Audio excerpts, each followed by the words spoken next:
ఈరోజు ఏరియా ఆసుపత్రిలో ఏదైతే సేవా పక్షోత్సవాల్లో భాగంగా 15 రోజుల పాటు కేంద్ర ప్రభుత్వం, రాష్ట్ర ప్రభుత్వం ఆధ్వర్యంలో సేవా పక్వాటి పేరుతో కార్యక్రమాలు నిర్వహించామో దానిలో భాగంగా నిర్వహించాల్సిన బ్లడ్ డొనేషన్ క్యాంప్ని ఈరోజు కూడా ఏర్పాటు చేయడం జరిగింది. మరి ఏరియా ఆసుపత్రి ఆధ్వర్యంలో బ్లడ్ డొనేషన్ క్యాంప్తో పాటు అదేవిధంగా ఇక్కడ ఏదైతే కొన్ని ఎక్విప్మెంటు ఆసుపత్రి నుంచి కొనుగోలు చేశారో అవన్నింటిని కూడా పరిశీలించడం జరిగింది.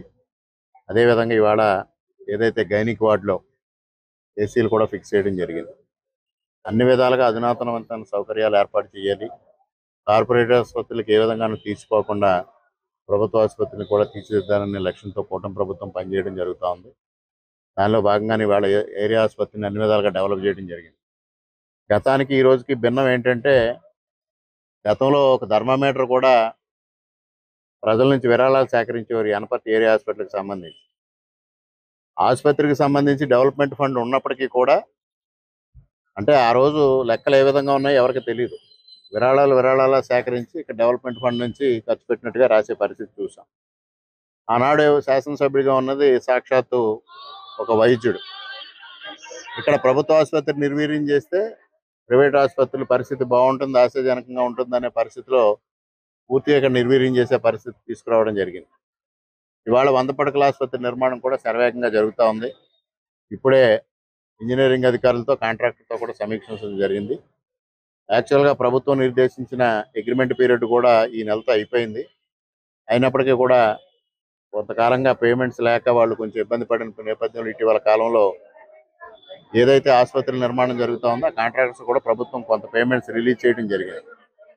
వారు ఇప్పుడు కొద్ది వేగవంతంగా పనులు పూర్తి చేస్తూ ఉన్నారు. ఈ డిసెంబర్ నెలాఖరికి ఏదైతే ఇప్పుడున్న ఎగ్జిస్టింగ్ బిల్డింగ్ పైన ఉన్న నిర్మాణాలు పూర్తి చేస్తాం.